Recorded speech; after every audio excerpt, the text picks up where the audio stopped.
Yes, but it is also really a privileged position to stand here and say that there are citizens in this country by virtue of their ethnic origin who can have their citizenship withdrawn from them. It is well, there is something that it's nothing to do with ethnic origin. It is a racialised conception of citizenship that says that you can take away people's citizenship. No, that is completely because their origins Douglas Murray engages in a debate with a Muslim politician regarding the government's policies on dealing with individuals suspected of being Islamic extremists who have committed crimes overseas.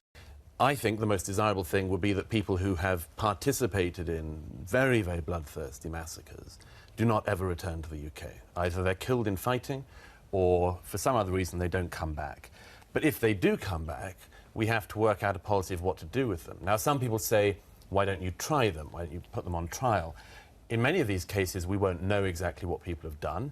It's not possible for the Metropolitan Police to go out to the Syrian war zones and speak to people and gather testimony in the way they would if a crime had taken place in Britain. So there are a set of challenges, and what is happening at the moment is the Home Secretary and the government are trying to work out which of the range of tools available to them are most effective. But you say prosecution isn't the answer. I'm saying it might be the answer in some cases. If you've got evidence, if you've got suitable witnesses, if you've got a level of evidence suitable to be bringing somebody to trial, then it's an answer, but it's not the single answer on its own. Stop them from coming in the first place?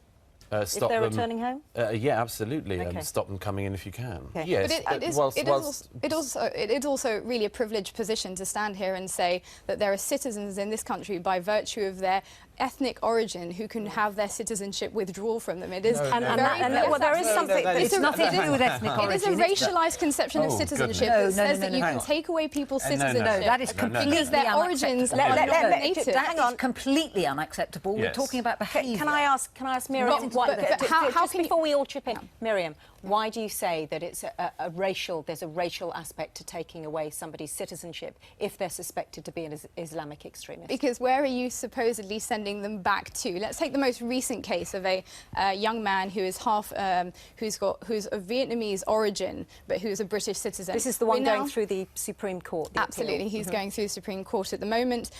Britain wants to take away his citizenship. Vietnam says he's got nothing to do with us. He's not a Vietnamese citizen as far as they're concerned. The only reason that we can consider taking away his citizenship is because we do not regard him as fully British. And that is a racialised conception. If I could just correct that. Correct me, would you? The problem about what Miriam's just said, among other things, is you can do the thought experiment another way. Let's say a pseudo-state was set up in another country in the world. It's not a state.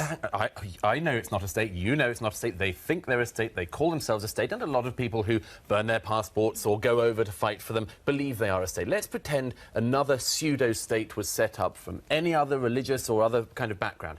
If people from Britain were going to that state of any background or any origin and they were cutting off people's heads and raping women and children and so on, I think this country would take a rather tough stance about it. And I think, among other things, one of the things we would look at was withdrawal of passports, among other things. If you say you are signed up to this appalling state, then maybe we take you at your word. Murray argues that the issue is not only about race, but also about religion, because Islamic State calls itself Islamic for a reason. He criticizes Miriam, a politician, for neglecting the religious side of the conversation. Murray presents the scenario of a British citizen of Vietnamese descent who is battling the Supreme Court to have his citizenship removed for suspected extremist involvement. Murray claims that if a pseudo-state was established from a different religious or ethnic background and British nationals committed horrific crimes there, the country would take harsh measures, including withholding passports.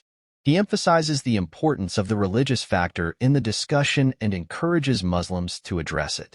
Murray further stands for rehabilitation programs that have been demonstrated to be helpful in dealing with threats. These programs have little to do with Islam, but have been employed in criminal studies for many decades.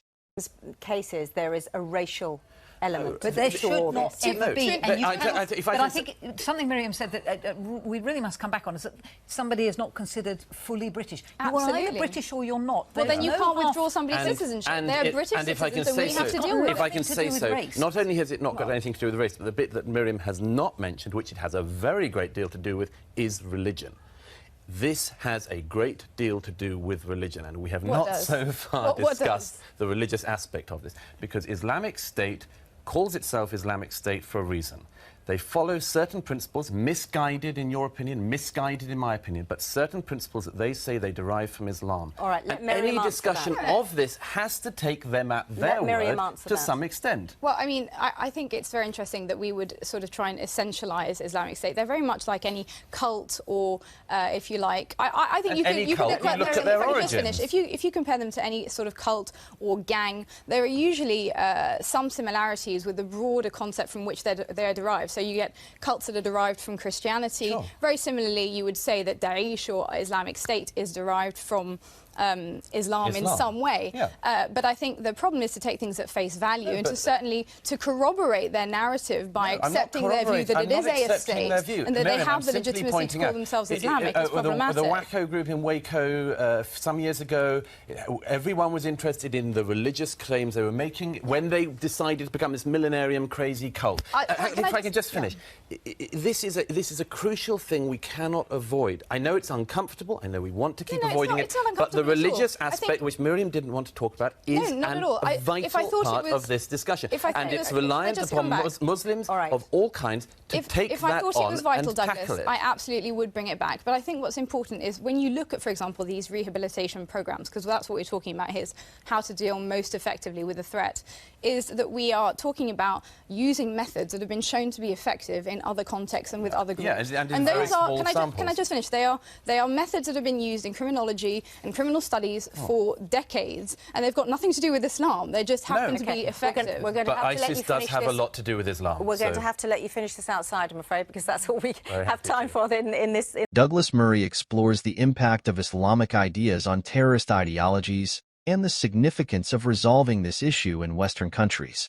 Murray contends that, while a great deal of Muslims live calmly, the intellectual underpinnings of militant Islam cannot be disregarded.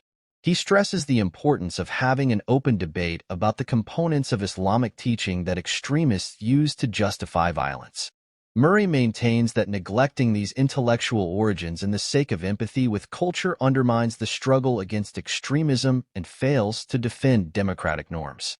He promotes civil discussions about religion in which intelligent criticism is distinguishable from fear or hate speech, and he underscores the need of being able to talk about the impact of Islam on particular individuals without being categorized as Islamophobic.